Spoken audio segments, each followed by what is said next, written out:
Bukankah Ali kepada Fatimah itu mencintai dalam diam? Menjadikan Fatimah secret admirer-nya? Suka Ali tuh. Fitrah brother, ngelihat wanita cantik kita tertarik, fitrah. Yang jadi masalah itu antum nembak, mau jadi pacaran, nah itu yang gak boleh. Kalau suka, boleh menaruh harap, tapi harapnya titipkan kepada Allah. Kalau bisa jangan menyebutkan nama, tapi minta yang terbaik menurut Allah.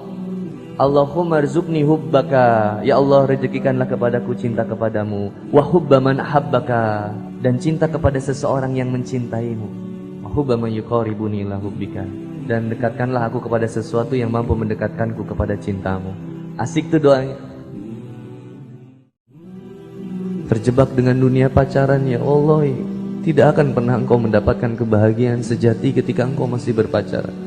Tidak akan kau pernah mendapatkan kebahagiaan sejati ketika engkau mencintai sesuatu melebihi cinta kepada Allah Subhanahu wa Ta'ala.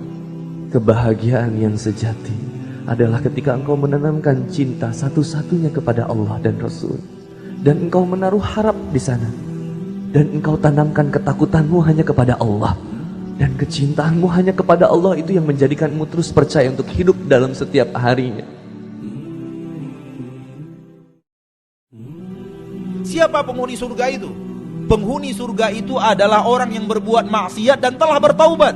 Yang ini tobat dari zina, yang ini tobat dari mencuri, yang ini tobat daripada riba, yang ini tobat daripada pembunuh, yang ini tobat daripada durhaka kepada orang tua, yang ini tobat dari korupsi, ini tobat daripada ghibah. Itu semua penduduk-penduduk surga. Maka jangan takut dan jangan khawatir. Walaupun kita pernah melakukan dosa-dosa besar, pernah menghiasi hidup dengan hal-hal yang maksiat-maksiat besar, asal kita mau taubat, pintu surga masih terbuka. Ketika kita telah terlanjur berbuat maksiat, jangan takut bahwa tidak ada tempat di surga. Justru surga untuk orang-orang yang seperti ini, tapi dengan syarat taubat. Kita manusia diingatkan oleh Allah, hai manusia, aku tidak ciptakan kamu wahai manusia kecuali agar engkau beribadah kepadaku. Untuk itulah Allah ciptakan kita, agar kita beribadah kepada Allah. Oleh karena itu orang yang tidak tahu hidupnya untuk ibadah, mereka lah yang keluar dari jalur. Ada orang yang hidupnya untuk balapan, ada orang yang hidupnya untuk cari harta, ada orang yang hidupnya untuk mencari popularitas, ada orang yang hidupnya untuk mengejar-ngejar tahta. Karena apa? Karena tidak tahu sebenarnya hidup itu mau apa, untuk apa, dan ngapain hidup. Untuk apa dia dibiarkan hidup di permukaan bumi. Kita ingatkan lagi, kita diciptakan untuk ibadah. Ibadah itu apa? Ibadah itu adalah seluruh yang dicintai Allah, seluruh yang diridhoi Allah, baik itu perkataan atau itu perbuatan amalan. Asal Allah suka, itu adalah ibadah. Rasulullah SAW itu sampai 23-24 tahun jomblonya brother. Rasulullah SAW senantiasa menahan nafsunya untuk menyukai seorang wanita, sampai akhirnya ia memilih seorang wanita yang luar biasa itu, Khadijah binti Khuwailid, yang usianya lebih jauh dari beliau. Tapi begitu besar kesabarannya, begitu besar kemuliaannya, sehingga akhirnya mampu membersamai Rasulullah SAW untuk kemudian menerjang medan dakwah yang luar biasa di kota Makkah. Maka seandainya ada di antara kita yang masih berpacaran pada hari ini, laqad kana lakum fi Rasulillahi uswatun hasanah, karena sebaik-baiknya contoh adalah Rasulullah Muhammad SAW, maka kita akan putuskan pacarnya pada hari ini. Kalau memilih yang terbaik, pasangan itu adalah pasangan yang senantiasa terbaik agamanya. Dia hanya pengen dekat sama Allah, pengen diaturnya sama Allah, sama-sama ingin menegakkan agama Allah.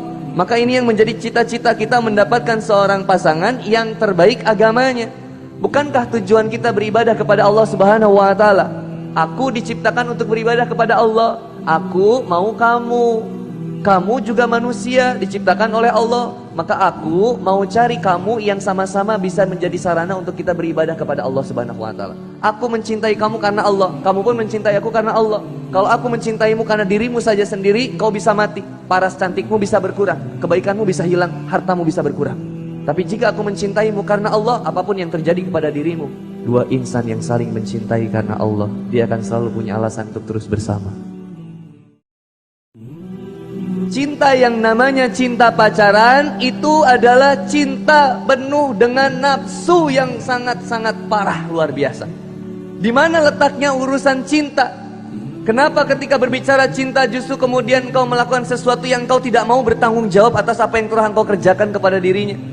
Coba cek berapa banyak wanita yang aborsi, berapa banyak wanita yang bunuh diri, berapa banyak wanita yang hilang kepercayaan dirinya untuk kemudian menikah mendapatkan pria yang terbaik karena dia sebelumnya sudah melakukan kemaksiatan zina dengan pacar yang sebelumnya.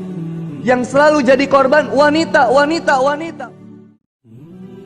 Ketika kita sedang membangun cinta kepada Allah, taruh harapan yang paling terbaik kepada Allah Subhanahu wa taala. Biasakan menggantungkan urusan kepada Allah. Ya Allah, yakin ya Allah. Ketika dia diuji, dia bersabar. Yang dengan sabarnya itu membuat dia lebih dekat kepada Allah Subhanahu wa taala. Ketika dia diberikan kenikmatan, dia bersyukur. Dengan syukurnya itu dia membuat dia lebih dekat sama Allah Subhanahu wa taala. Apapun kondisinya tidak pernah merubah kecintaannya kepada Allah. Maka Allah menyebutkan wallazina amanu asyaddu hubbalillah. Orang yang beriman itu cintanya teramat sangat besar kepada Allah Subhanahu wa taala. Terkadang seorang itu masuk surga gara-gara dosa. Dia mengingat selalu dosanya seakan-akan selalu di depan matanya. Dia sendirian, dia berjalan, dia ingat sama dosanya. Dia mau tidur, dia ingat dengan dosanya. Sehingga hal itu membuat dia terus beristighfar memohon ampun kepada Allah Subhanahu wa taala. Yang dia takut dosanya enggak diampuni sama Allah. Sehingga terus dia berbuat kebajikan karena dorongan dosa yang dia lakukan dahulu. Dan kadangkala sebagian orang karena pahalanya, karena ibadahnya, karena ketaatannya dia bangga, sehingga dia membanggakan kebaikannya, lalu dia akan dihantarkan ke dalam neraka gara-gara bangga dengan kebaikan dia. Dia lupa dengan Allah Subhanahu wa taala. Siapa saja yang berusaha memperjalankan dirinya untuk lebih dekat kepada Allah Subhanahu wa taala, Allah jamin semua kebaikan dalam dirinya. Bukankah Allah menyebutkan dalam Quran surat An-Nisa ayat 100, siapa saja yang berhijrah di jalan Allah, Allah akan jadikan tempat hijrah yang luas di bumi ini. Dan Allah akan jamin rezekinya yang banyak luar biasa di dunia ini. Gak mungkin kita akan kekurangan ketika kita membuat diri kita lebih dekat kepada Allah. Menghindari riba membuat kita lebih dekat kepada Allah. Allah ganti dengan yang lebih baik insya Allah. Menghindari pacaran, Allah akan memperbaiki jodoh kita menjadi jodoh yang terbaik insya Allah. Selalu aja indah ketika kita memilih untuk lebih dekat sama Allah, memilih sesuatu karena kecintaan kita kepada Allah.